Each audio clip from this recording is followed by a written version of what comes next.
Hello, you wonderful, beautiful people. I'm Anna Oppenheimer-Smith, and you're watching Paper Moon YouTube channel. Today, two things are really happening. So first, I look like a lumberjack because lumberjacks are cool. Hashtag lumberjack. And the second thing that is happening, I wanted to share with you a thing that I found on the internet last week. It is so nerdy. It is so funny. I thought that I would give it a shot and make a video about this because I just have to share it with the world. So the thing that I found last week was Forbes Fictional 15. You know how Forbes comes out with different lists every year? So it's like millionaires and billionaires and like influential politicians, influential artists, whatnot. So this is a list of 15 fictional characters with the biggest net worths. The list has been put together almost every year from 2002 to 2013. Why they discontinued publishing it, I don't know. Maybe they moved on to bigger and better things, but that thing was hysterical.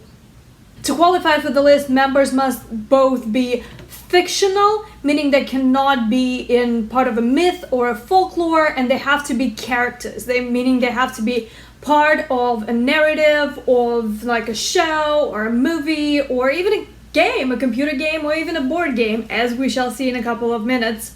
Now to the nerdy part, how Forbes calculates net worths, because they're fictional.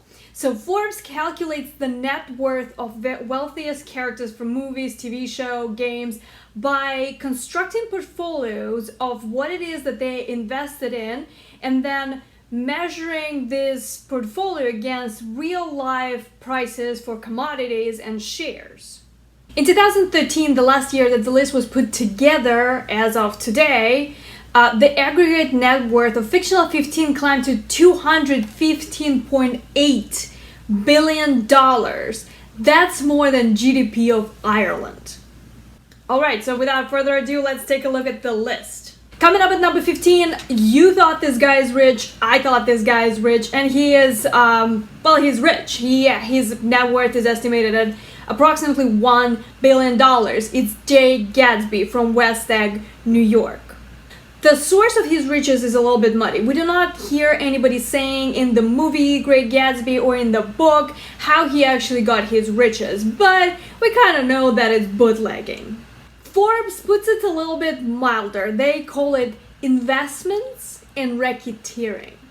What we know about Jay Gatsby is that he was not born into riches. At the age of 17, he toured the world in a yacht together with a millionaire, Dan Cody. This man taught him how to look like a gentleman, how to talk like a gentleman, how to dress like a gentleman, and this is something that Great Gatsby will capitalize on later. Number 14 on the list is a new addition as of 2013. It is Lady Mary Crawley. She has $1.1 billion.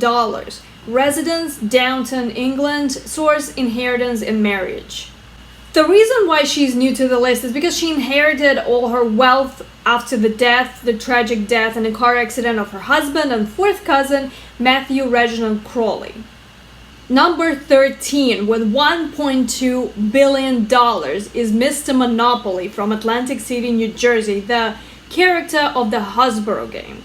Now that is quite a downturn for Mr. Monopoly because a year before he was estimated to have more than twice of what he has right now, which is $2.5 billion, and he was number 10 on the list. What happened for Mr. Monopoly is Hurricane Sandy hit in fall 2012, and a lot of his properties and real estate in Atlantic City got damaged or wiped out. Number 12 with $1.3 billion is Lara Croft from Wimbledon, England. Source, inheritance and treasure hunting. Now, Lara inherited her fortune from her parents when they died, but she adds to this money herself through treasure hunting and tomb raiding. Next on the list with $1.3 billion is Walden Smith from 2.5 Men. He currently lives in Malibu, California. The source of his riches is technology.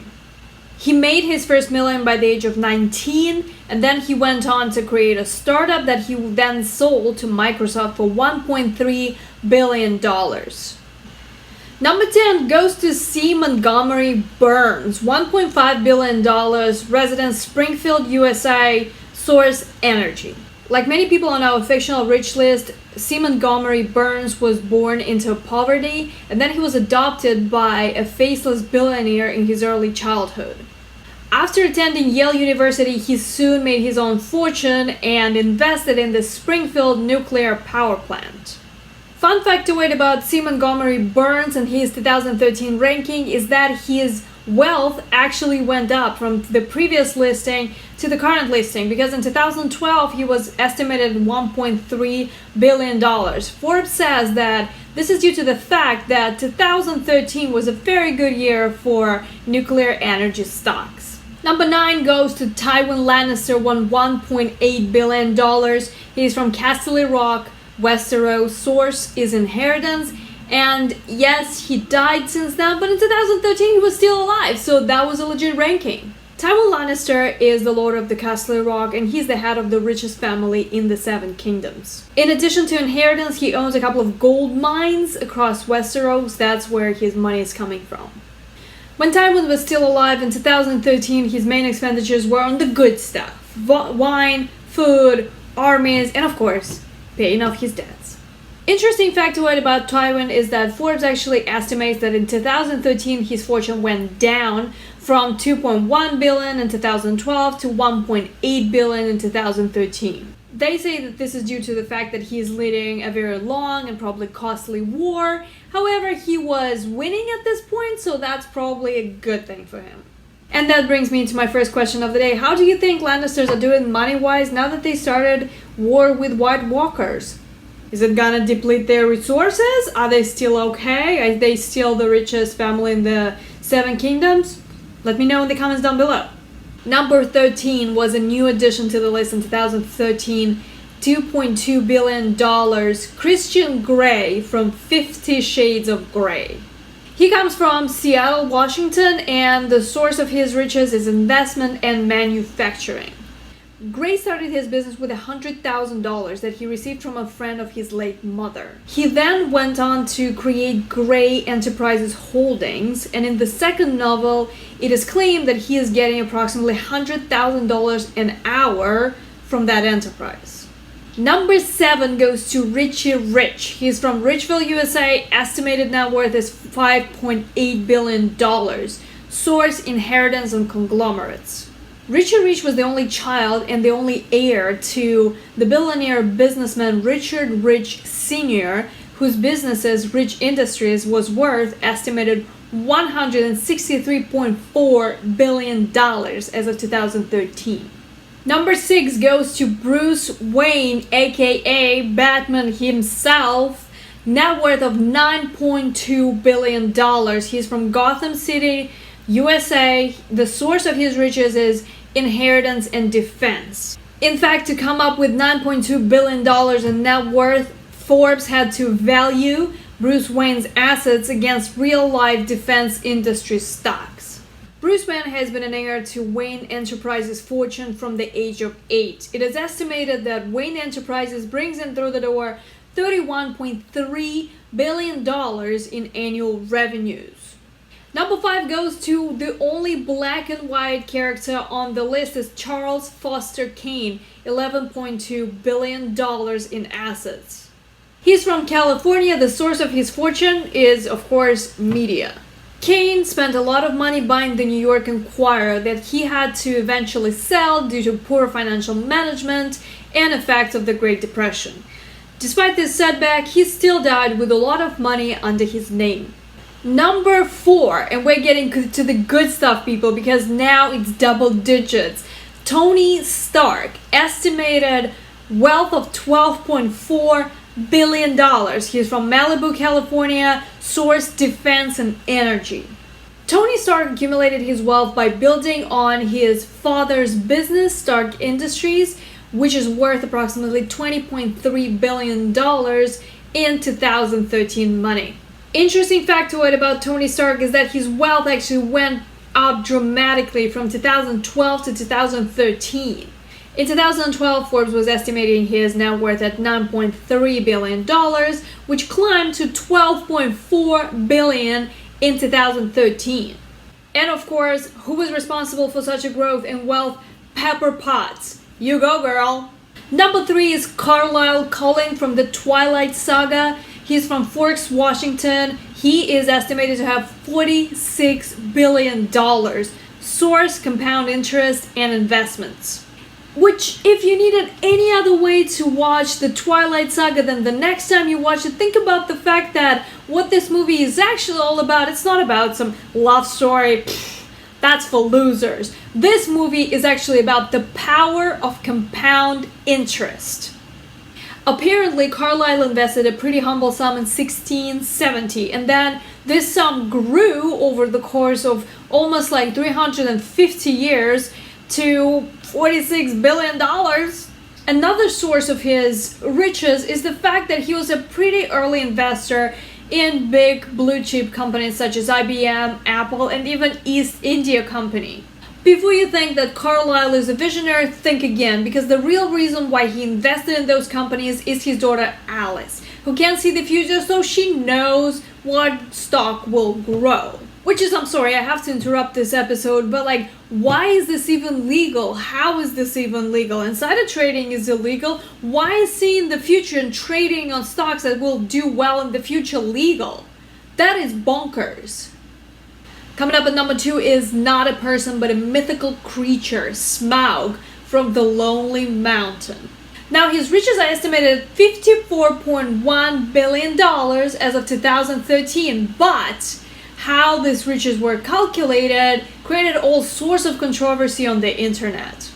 There were endless blog posts from people tweeting and blogging and Forbes saying that the way they calculated Smaug's treasure was incorrect.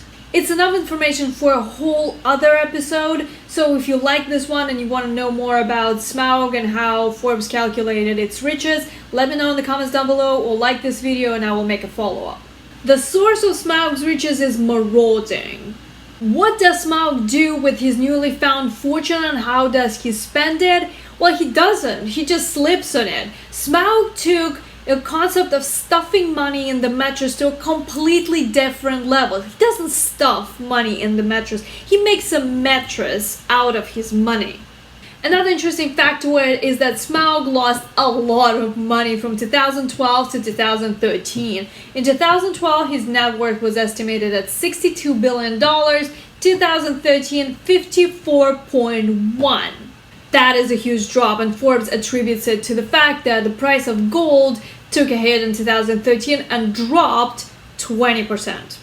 And now, coming up at number 1 on the Forbes Fictional 15 for 2013 is Scrooge McDuck. He has an estimated net worth of $65.4 billion that he got from mining and treasure hunting, residence Duckburg, California. He fell off the list in 2012 in the previous rankings because all of his fortune was stolen by his arch nemesis, but he was back in 2013 after he brought back all his riches. Not surprisingly, Scrooge McDuck is a very penny-pinching guy and he spends his money only when absolutely necessary. Instead, he keeps his riches in an enormous money vault that overlooks his favorite city of Duckburg.